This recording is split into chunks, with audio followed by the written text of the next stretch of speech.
Good evening, everyone. This is the Auburn School Building Committee meeting for July 15th at 7 o'clock. I'd like to open the meeting with the Pledge of Allegiance. Pledge allegiance to the flag of the United States of America, to the republic which stands one nation under God, indivisible, with liberty and justice for all.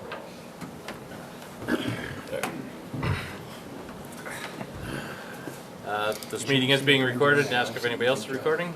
Seeing none, okay. Next item on the agenda is citizens' comments. I don't see any tonight. Next item is approval of meeting minutes. We don't have any meeting minutes to approve because we approved them at the end of the last meeting. We needed them for the state. So on to the next item is the general updates and stuff. So Dale is here for Skanska. Lead us off.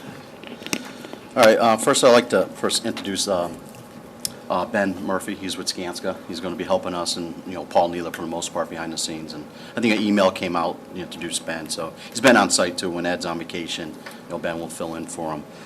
Overall building update. As you can see, we're in great shape out there. Schedule, we're right on where we need to be. One thing that the superintendent was thinking about is maybe the next meeting, prior to the meeting, have a site visit. Whoever wants to go out there, we've got to coordinate with Fontaine. Hard hats, safety glasses, steel-toe shoes. Obviously, the job will be shut down, but she's thinking about maybe scheduling that, and an invite will go out prior to that. So maybe half an hour prior to this meeting, we can walk the site, or an hour, whatever it takes.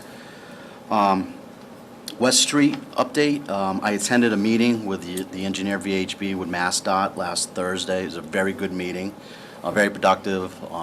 Basically, what we took away from that meeting is that the West Street improvements scope will stop at Route 12. They don't anticipate on doing any work on 12, which is a good thing. Basically, they're looking at 2 lanes coming from West Street up to Route 12. The left hand will be dedicated left-hand turn. The right-hand lane will be left straight across through the Outback Plaza or right down Route 12. And they're also looking at VHB as expanding the street on this side, so we'll stay away from the residents, which is good. Overall, it's a very positive meeting. All the approvals will be local. MassDOT doesn't need to send it to Boston. It'll be here in Worcester, which is another plus. So VHB right now is updating the drawings. There's a couple recommendations from MassDOT. All the infrastructure for the lights apparently is there for the fire department, so we just have to tie that in, which is another positive. So overall, it's good. And just to remind everybody, the goal is to hopefully by end of the year get all the approvals in place, and if we can buy this thing out, March of next year, start the project. So hopefully 4 months we can get this thing done. So again, that's all this year is the most important thing for that. Lighthouse update. Basically, they were released. Fontaine has a contract with them. They're going to be on site, I believe, next week to start. So we're moving forward with Lighthouse Masonry. Railroad Bridge. The Water District did respond back to us. They don't plan on doing anything. They asked, the town if they wanted to, we could put a fence up on our property. So at the last construction meeting, we discussed it. We asked Fontaine to put some numbers against, what would that cost be. So basically, we're looking at, worst case scenario from West Street all the way up to the fields. It's about $46,000 to install a 6-foot chain link fence. Signage, I believe, every 50 feet, Eric, I think we talked about, roughly. Yeah, I think So where the kids are, they can see do not enter. Yeah, there's, pedestrian gates, vehicle gates, so that's something for the, for the town to consider, or this group to consider. The other option was going with vinyl, so you have vinyl on the chain link, now $67,000, so 46 and 67, so that's, status on that. Again, no decision's been made. Now, Dale, this is the first time it came up in front of everybody here, but I don't know, maybe when we can take, we can discuss it all we want, but I mean, I think wait until we take a site walk to see Yeah, sure. kind of the proximity and stuff, because I think that's, I mean, how close is it off the edge? I'm not even sure off of what side of the field, if it's off the fields or if it's off the building side that it's closest to. Closest to the bridge? To the project, yeah, to the, to the, those bridge, the old bridge, structures. You lost me on that. Where it relates to on our project in terms of how are they that close right on the edge of our project lines, or is it? Well, no, I mean, anybody can walk over there. No, I know, but I mean, is it right near the, our property lines that we need to put up No, well, the fence mark will be on this job Well, site. I know. I'm just saying how close to our project are these structures that are on the water department's project. That's a, 200 feet, like 150 to Okay. 200 feet. So. There's still, the rail trail is still kind of there. Yeah. So the trees are cleared, it just looks like a wide open trail, and then all of a sudden it drops off. So yeah, maybe when we have that visit, we can walk over and look at it. And, Yeah. And again, it's something that the water district just pushed back to us and say, okay, you want to do something. it's been there for them, yeah. So, so overall, I mean, we're in good shape, and like I said, hopefully we'll have a site visit, we can walk around, you can see it, and, in a month or so, obviously more steel will be up, the steel's going up, and, I think they'll have some binder course down, the asphalt, so you can see the building taking shape now. So, any questions? Any other question? No? Okay. Next, Fontaine, a little quick update. All right, not a whole lot new going on, just a lot of steel. Our next delivery for that is tomorrow, actually. They're through the core section, and they're gonna start the gym tomorrow. The guys that have been here working are detailing the classroom wing, putting the decking in and the shear studs. For sort of the highlight items, we are paving this Thursday, hopefully if the weather cooperates. First slabs we're shooting to be pouring those on the 24th, which is next Thursday. We're starting that prep work now, have all that material coming in. And then, as Dale said, the CMU is starting on Friday. We got Lighthouse coming out. There's just some CMU that has to go in before the slabs in the gym area.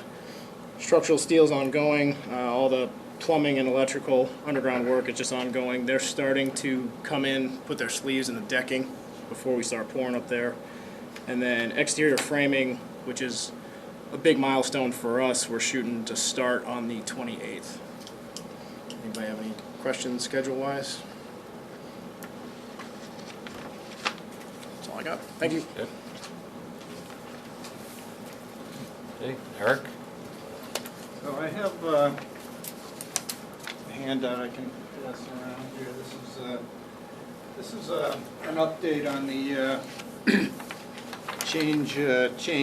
monetary changes to the project, and they're divided. This is something that Fontaine puts together for our weekly meeting, and it's been updated for tonight with the most recent change proposals. And it's divided up into a few different sections, which maybe, Jamie, you can address. I was going to just go through quickly the other things, and then I'll finish up with that if you don't mind. Just to start out with a couple of updates on mass chips. At this point, I think we've put together most of the documentation. We have a consultant, the Green Engineer is their name, and they've assisted the district with some of the documentation that's required, and also we also conducted a construction kickoff meeting last weekend, and as the project moves forward, as submittals come in and are received, those will be tracked and used to document your mass chips efforts. So at the end of the project, you fly through that and get your reimbursement. On FF&E and technology, we had a meeting a couple of weeks ago at Swanson Road. We have samples out there, primarily desks and chairs for classrooms and tables, and based on how on that meeting the selection was narrowed down to a select few. Our consultant, Blue Line Design, has ordered more samples for review in September.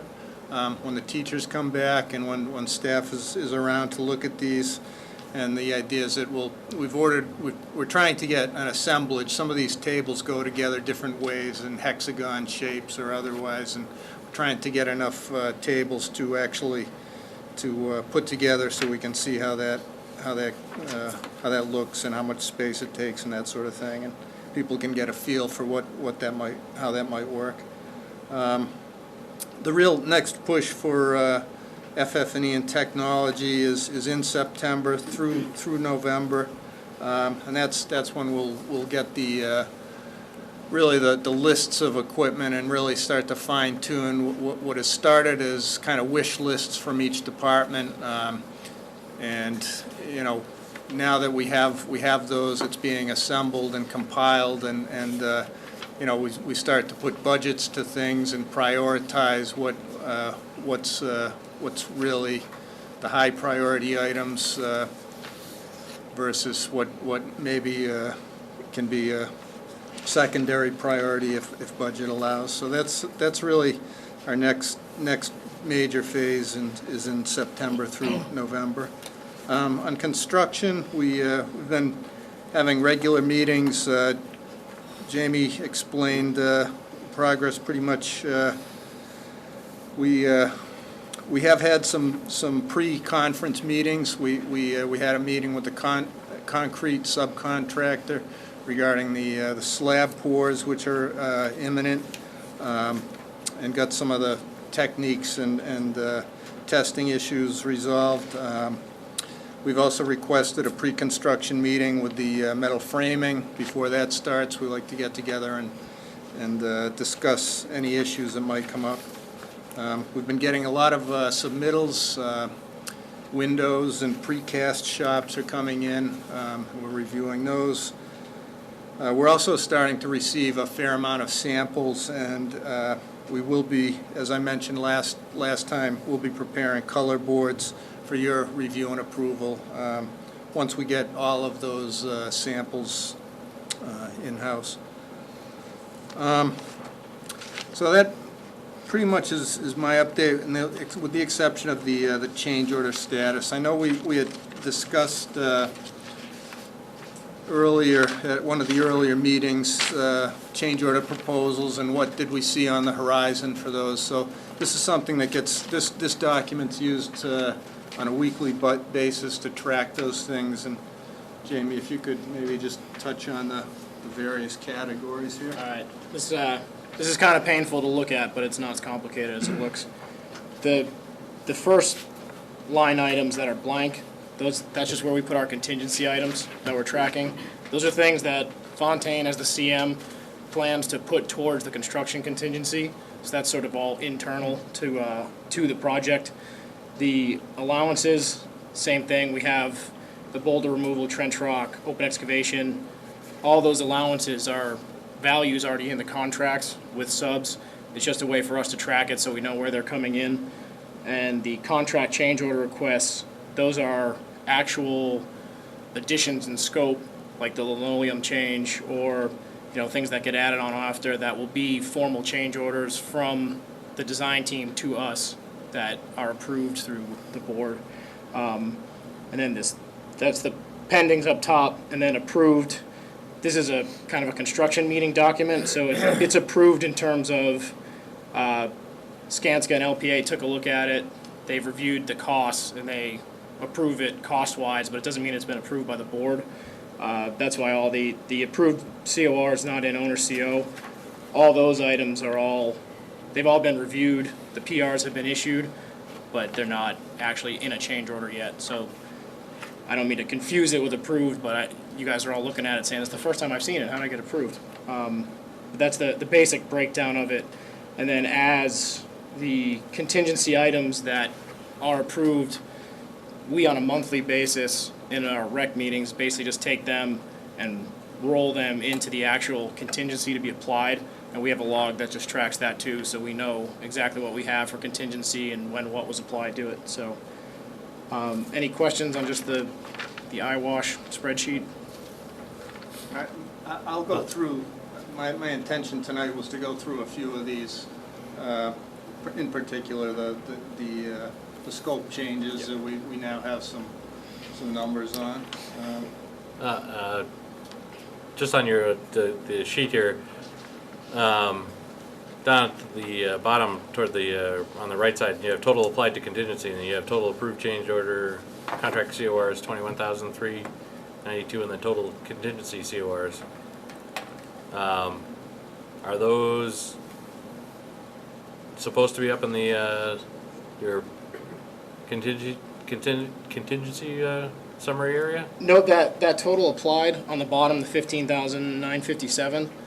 That was, if you guys remember, the first four CORs that were voted on, I think 2 meetings ago. Okay. Those are ones that have been officially, it's on the rec, so we applied it to contingency. Right. So that'll be a running number as we keep applying them.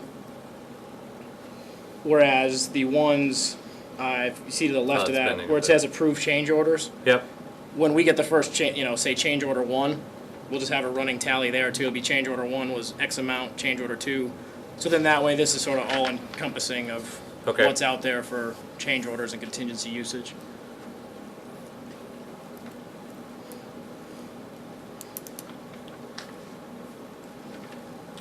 So the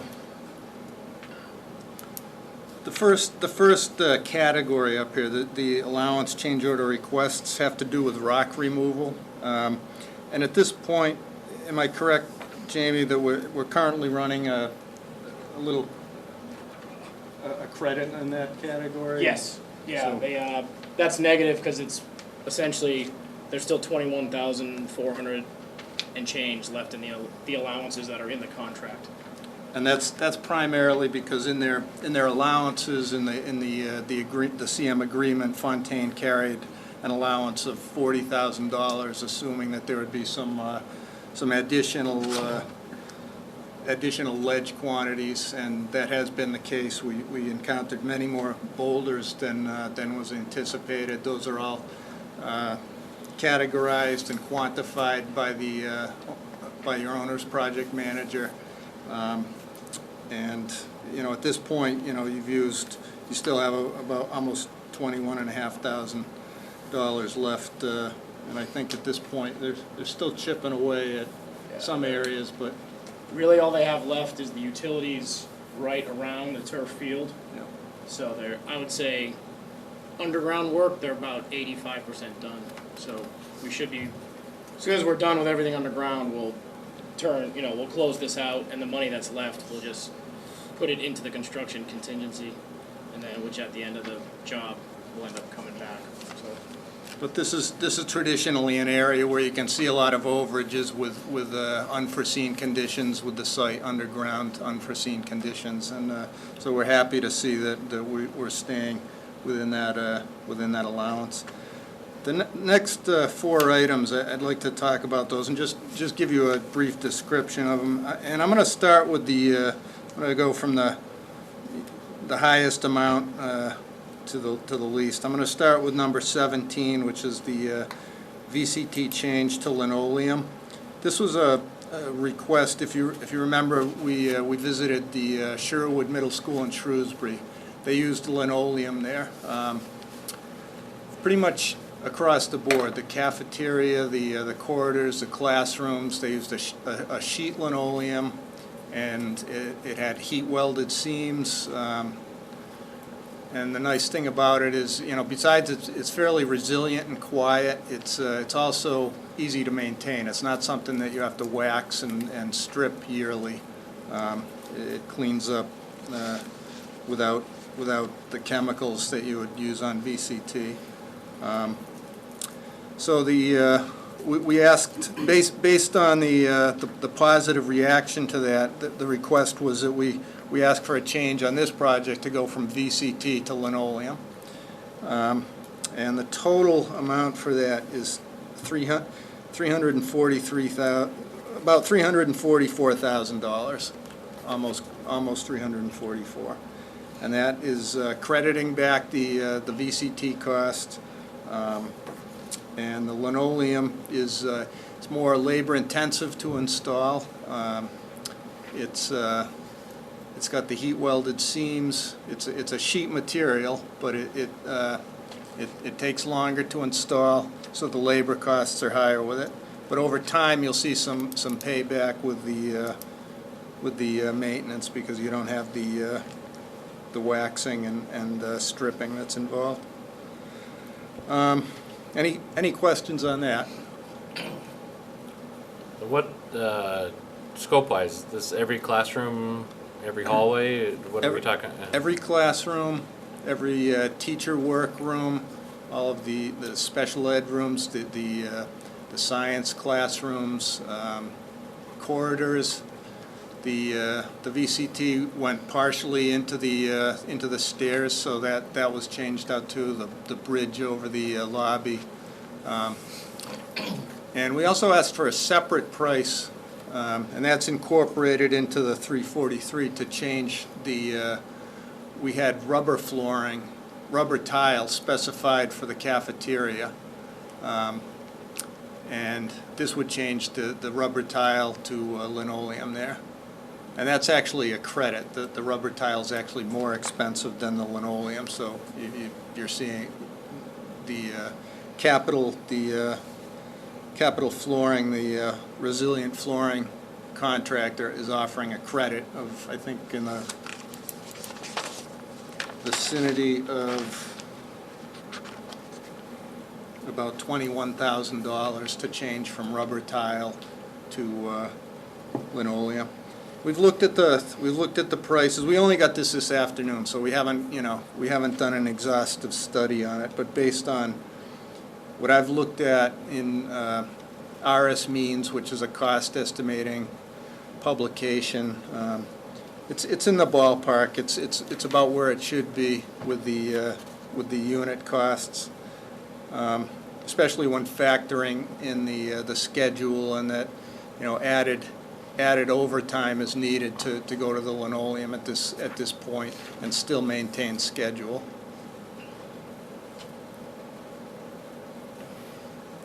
Questions? What about repairs to this material? You know, if you have VCT, you can replace a tile. If we have a rip in a classroom, we're gonna replace the whole classroom. No, they Can can you- be cut out. They can be You cut can out patch it. and patched. You know, you'd have It's gonna look to. okay. It would be welded in. You know, you Yeah, I could. understand how that. Yeah. It would show, just as would VCT as well.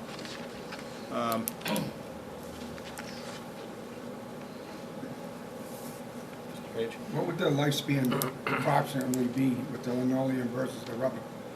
Well, the linoleum, in our experience, the linoleum has a better lifespan than VCT. Compared to the rubber, I think they're probably equivalent.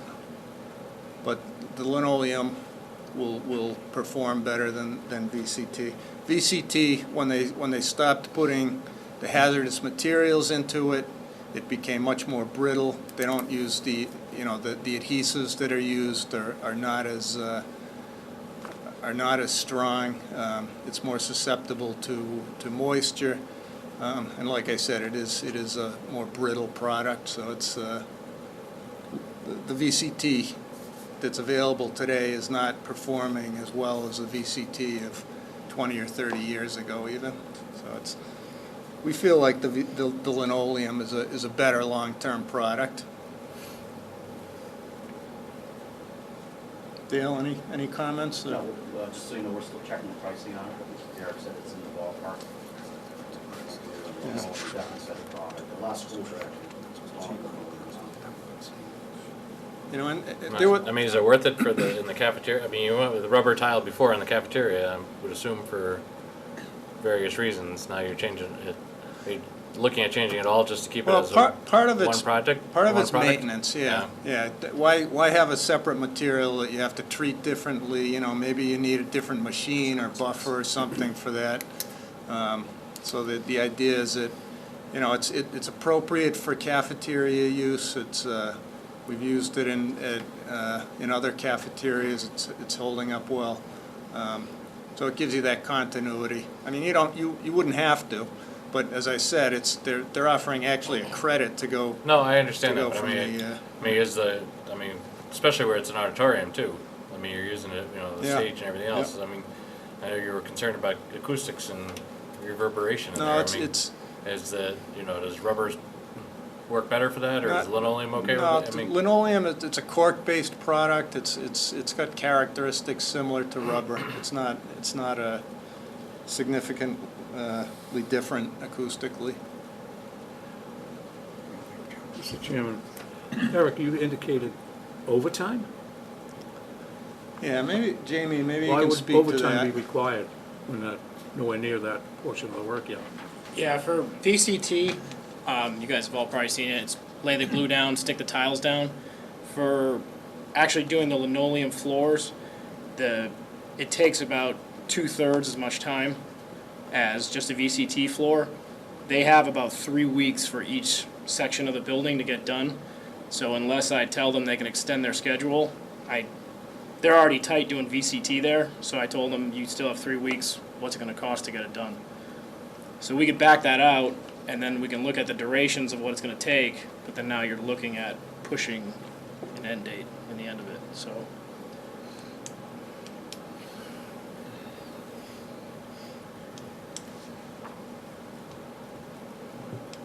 An explanation. The sheet goods are hard, I mean, from watching them be installed on other projects, they're hard to work with, it's, There aren't a ton of animals following these sheet good guys. yeah. So an extra week, I mean, it's something we can look at, but I usually, on a job like this, I usually, whenever there's a change order or additional work, I tell everybody, price it, and you got the same amount of time to do it. So that's how they priced it. So if that's something we want to look into, I mean, we have some time that we can maybe play around with it and see what we can do, but, I think that'd be a good thing, Yeah, if we could. yeah. I'll look at the first. Thank you. Okay, so that's the item 17, the linoleum. The next largest item, and again, this is something we just received today, so we don't know we haven't had a chance to really get into the value of it, but it has to do with mass chips, and it's a change in doors for acoustics, proposal 13. As far as explanation for this, I have to somewhat fall on my sword for this one. This is something, it's a mass chips requirement. It's something that I wasn't aware of. What mass chips requires as a prerequisite, and remember, mass chips is sustainability. It's they have a series of credits, and some of the credits are prerequisites, which means you have to do them, you have to meet the requirements. Some of them are optional, and you have to get total of 50 credits.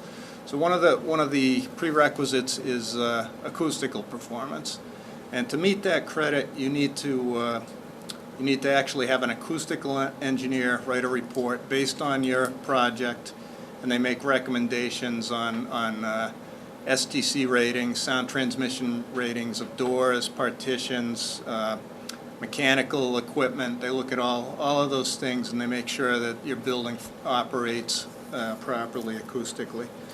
So, as I said, I wasn't aware that we had to have a report. We did incorporate what we have incorporated on past mass chips projects. Things like door gasketing between communicating classrooms and acoustically isolate, important areas like offices and, as I said, between classrooms. We also had certain partitions had a double layer of drywall, so we have that mass there. But what mass chips requires is that you actually have to have an acoustical engineer do a report. You have to submit that as documentation and show that you followed all those recommendations.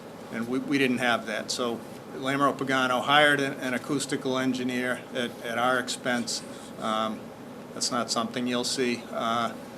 And they went through and they looked at the project in its entirety. And what we found, and what we were told, is that Mass Chips is now looking much more carefully at these recommendations to make sure that they're followed than they have in the past. So it's not enough to just say, yeah, we did the report and we incorporated things. You actually have to document and prove that you did these. So we asked for a proposal to upgrade certain doors, and it's a significant number of doors. It's and there's different levels of doors. There's basically 3 levels of acoustical ratings for the doors. One, you can get by with pretty much a slight upgrade to the door and gasketing.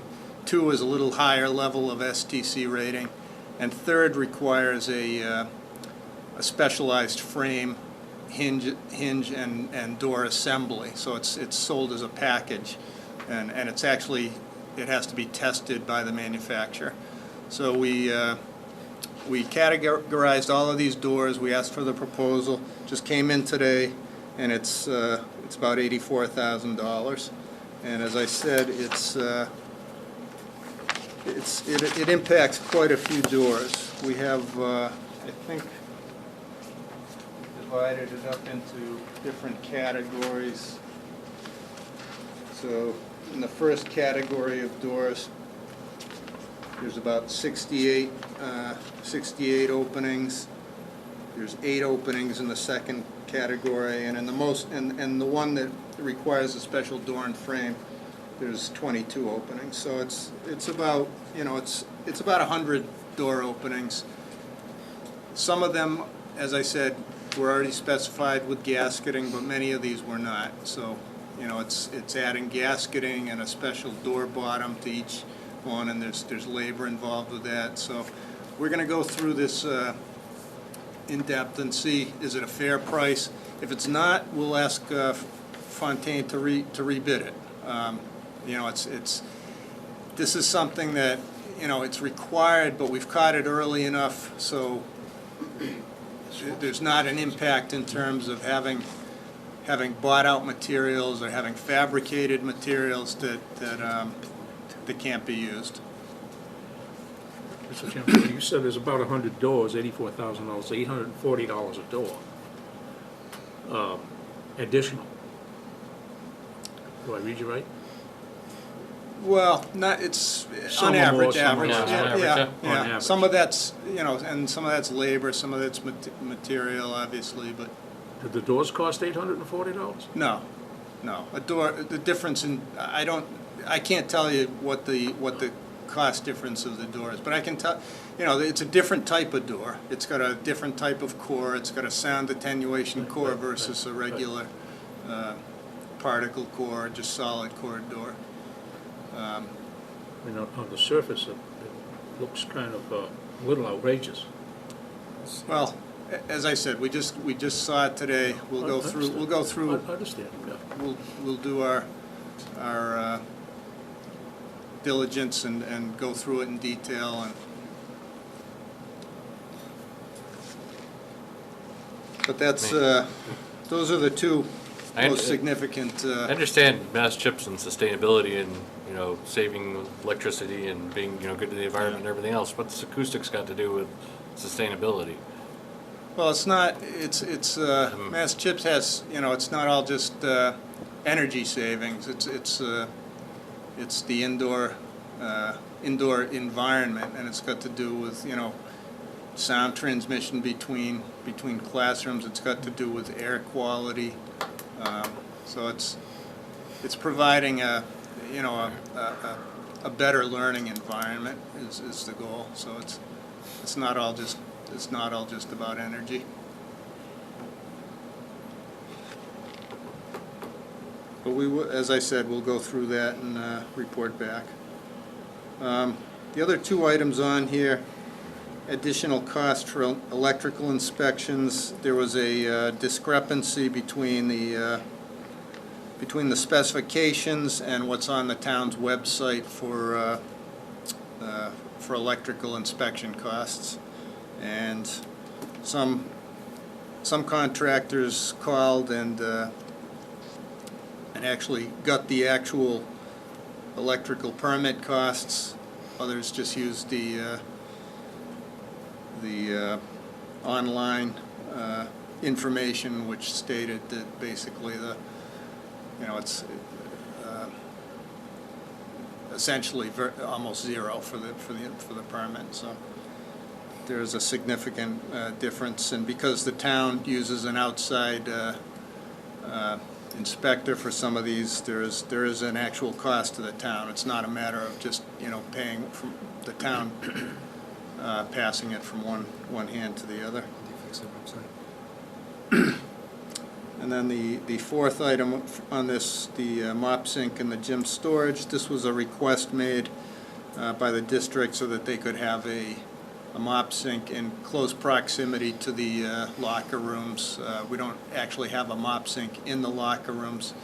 Somebody would have to bring a pail, you know, a bucket and mop from the nearest one, which is actually in the kitchen area. So this will be a more convenient arrangement, and that actually has been done. They're performing they performed the underground underground plumbing, and that work has been done.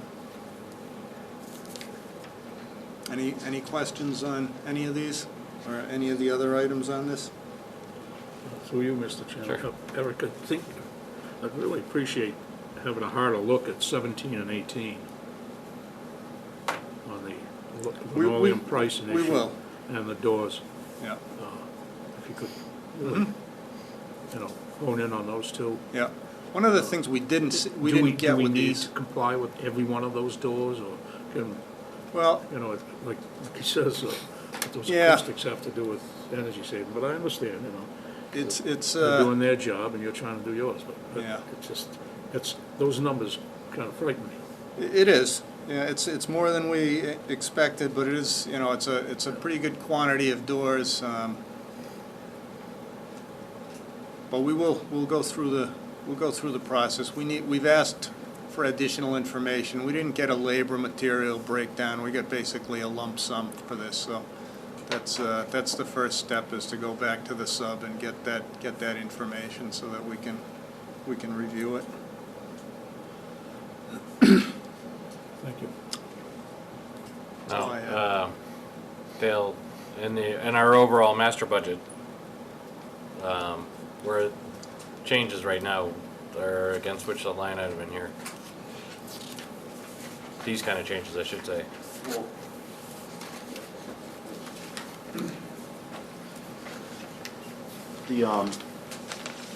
What Jamie was talking about, remember, there's three contingencies with this project. One's called a GMP contingency. That's within Fontaine's contract. So what he was talking about previously, that $21,000 number, or excuse me, the $46,000 number, will be applied against their GMP contingency. And that's the line item, if you look under construction costs versus GMP contingency, it's like 1.1 million. You know, to date it's 15,000, little, you know, it's almost 16,000. So that number there, the 46, will be applied against that number. So they'll still have over $1 million sitting there for, you know, future, you know, cost of work. Owner-related stuff, construction-related, falls under construction contingency where it says owner. If you look all the way on the bottom, right under where it says construction budget subtotal, where it says owner, the 1.2 million, that's where these numbers will be applied against because it's construction-related. So to date, there's no cost on the construction owner side of this. So again, like Eric said, we still have to go through these, you know, big ticket items, really go through it. We requested a breakdown for, you know, material and time, and really justify it. And again, you know, this committee has the final approval, so nothing's been approved yet.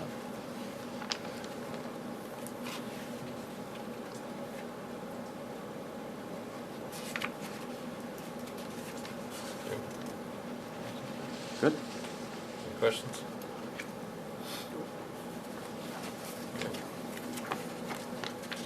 Chairman, before Yes, you Mr. Gagnon. go to the review and approval of invoices, the superintendent wasn't able to make it tonight. She's at a conference. She's asked me to introduce our new business manager. He's here in the gallery tonight. Howie Barber joined us on July 1. Howie, he's part of our team. Thank you. Now.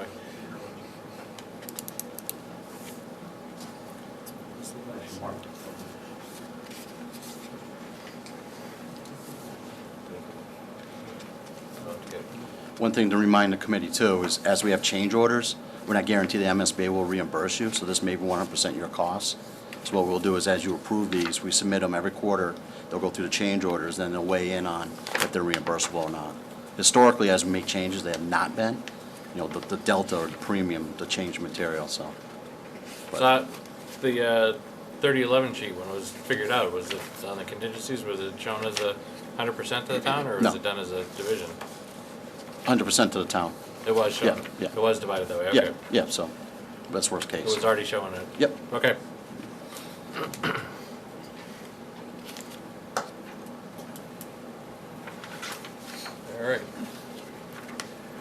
questions, comments on what was out there so far? Okay. So these will be coming up as formal change orders, probably at the next meeting, some of this stuff? Yes, well, I think Fontaine's looking for you to authorize the 46,827 to be applied against their GMP contingency.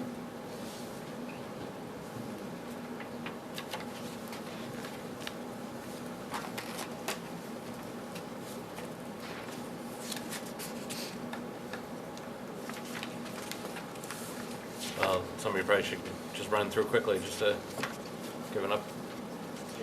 Yep.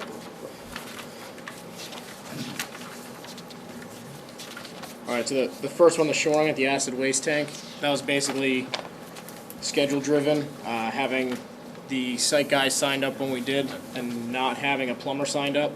We didn't have the acid waste tank to install and we didn't want to sit around and wait for it, so we just shored it up and worked around it, brought everything to grade, and then when it finally got here, we installed it. That is number 8. 5R is the skylight going down the center of the building. Basically, when we were working it out with the manufacturer, they figured out they actually needed an additional steel plate down the run of the entire skylight for the whole perimeter because of the way the system works. We carried, I believe it was $10,000 in the skylight number for that as part of a contingency. We ended up getting it at 5 for that. Oh no, I'm sorry, I'm talking different. This is the additional steel decking. This is at the greenhouses. There was just a conflict basically with what was shown in the structurals, what had to happen in the architectural drawings. So as this area was designed, our steel manufacturer came back to us and said this is additional work, and it was just something, you know, kind of course of construction, so we just felt it would be a contingency item and not a change order item, sort of a coordination issue with a couple of trades. The duct bank, number 10, that was actually, we released the concrete sub early. On his drawings, the duct bank was only shown to be encased where it crossed under roads. On the actual bid set, the engineers decided that it was to be encased everywhere. Full encasement, rebar, with forms, so it was a lot more work than what they actually had bought in their drawings. Same thing, we decided that would be a contingency item since it's something that just sort of fell through during the buyout phase. And then the blinds, not carried in original buyout, that was just a scope miss on Fontaine's part. So that's just essentially there's some vertical blinds that are in the drawings that we didn't buy, so we're just looking to use that for a contingency item. Those 4. Anybody have any questions on those? That's kind of fast, but. Any questions, concerns? So just, if I could, Mr. Chairman, in the future, if we could, simply stating additional lines not carried in original buyout, blah, blah, blah, if we'd have a deeper explanation of each of those, that would help us understand it a little bit better rather than having to, you know, try to explain it in a hurry. Yeah, well, I mean, we can just. If it was, and I know it's vacation time, and I'm sure Paul Needler would have paragraphs on it. Wow. But you hear me? You know, seeing this for the first time, you know, what is that? What is that? You know, a little bit more detail, not detail for sake of detail, but I think that would help us. Thank you. Okay. I think so. Paul, use this one. Yeah. Well, it's actually, I should have had a Dale. Dale's already on the phone. You're off the hook. All right, so this 46,827 and 67 cents is, they're asking for approval to put it against their contingency, which is inside the construction budget, GMP. So I guess we need looking for a motion if. Mr. Chairman, I'll make a motion that we recommend change order of $46,827.67 to Fontaine Brothers as outlined in this letter of July 9th, 2014, to Paul Needler. Second. This is for use of the construction contingency inside the GMP. Correct. Okay, Second. all right. Discussions, comments? All those in favor? Aye. Aye. All those opposed? One voted. Approved. Okay.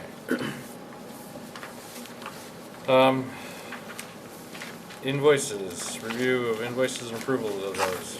Got a bunch in there? Mr. Chairman, I'd like to make a motion that Skanska's invoice 1311838 PDS 1215528 dated 7/2/14 in the amount of $33,595. Second.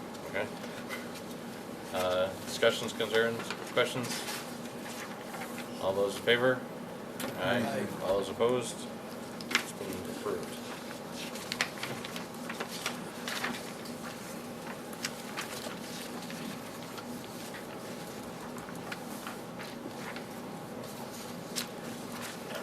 Mr. Chairman, if I might, I make a motion that we pay Laron Pagano invoice number 1207-1406 dated 6/30/14 in the amount of $38,610.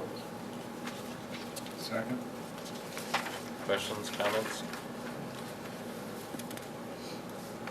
All those okay, all those in favor? Aye. Aye. All those opposed? It's been voted and approved. And again, Mr. Chairman, I make a motion that we pay Fontaine Brothers, Inc.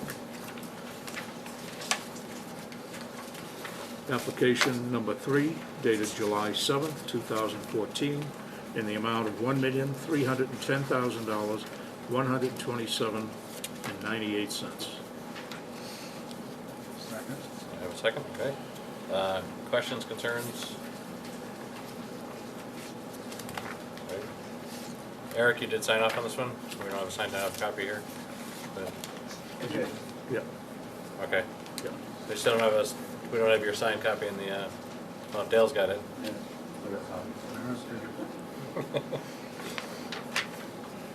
All right. Any other questions, comments? Okay. All those in favor? Aye. All those opposed? That's been approved. Continuing on, Mr. Chairman, I make motion that we pay Skanska relative to West Street. Pay Oh. Good? That comes next. Okay. Oh, I had you want that one first? Okay. I make a motion that we pay Briggs Engineering invoice number 71866 dated 5/31/14 in the amount of $9,787. No cents. Second. Yes, sir. I just had a question. What is this testing for? Okay. They test for concrete, steel inspection, soil compaction. Basically, when you pour concrete with these cylinders, they crush it, make sure you're getting the capacity of the concrete. They started steel inspection last week, so go around do a visual, make sure everything's worked properly. So they're an independent testing agency that's working directly for the town. Okay, so you've been testing going back to April. Yes, yeah. They're on site daily. Okay. It's soils, concrete, they'll do asphalt when it starts, when they're doing the bituminous paving, they'll do fireproof, spray fireproofing, testing. Mr. Chairman, relative to West Street, I make the motion that we, We didn't We didn't vote on that. we didn't vote on this I one thought you yet. did. We got a motion and a It's second. just a question. No, I held it up. Now he's getting rid of the motion. Any other questions? All right, all those in favor? Aye. All those opposed? That's been voted and approved.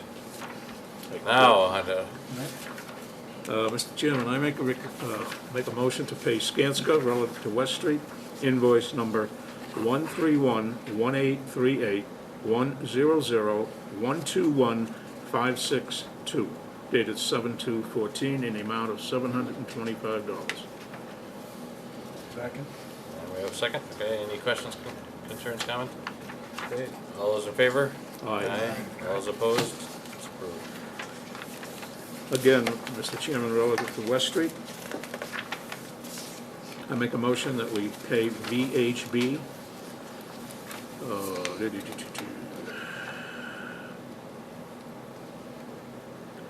professionals, they don't list us there. Professional services from May 11th to June 7th. Invoice number? I don't see it. Up underneath. It's a project number, but that's not a, oh, I'm sorry. Invoice number 0184005 dated June 23rd. The services between May 11th and June 7th in the amount of $11,483.50. Second. We have a second, okay. Questions, comments, concerns? Okay. All those in favor? Aye. Aye.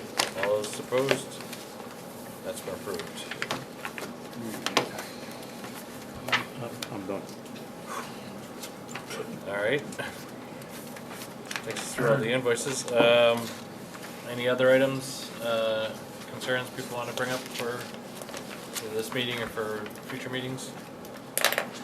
All right, if we need to schedule our next meeting, and then, probably if we could schedule the walkthrough with us.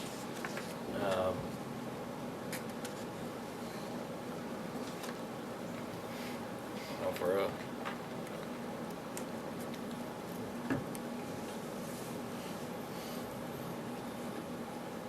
looking a month out, it's probably either the 12th or the 19th.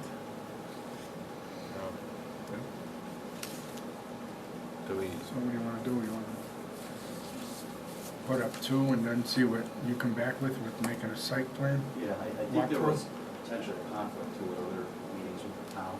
that was on the 5th, yeah, but I don't think we need one that early, do we? No. I would recommend let's come back on either the 12th or 19th, and make sure we'll schedule a site visit, make sure there's no other things prior to that. All right. If you want, just, I would recommend maybe saying the 12th for now. Okay. We'll target the 12th, and then we'll have a site tour before, and then have the meeting after, where they're probably at 7 and at our regular time, and have the site tour before.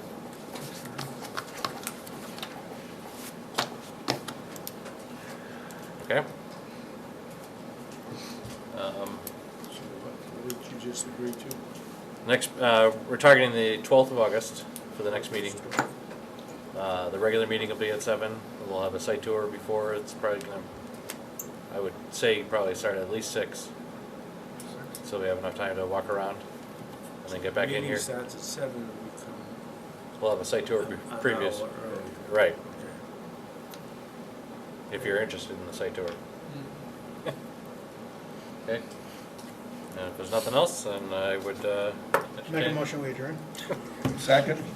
All those in favor? About time you said something, Bob. Yes. Meeting adjourned.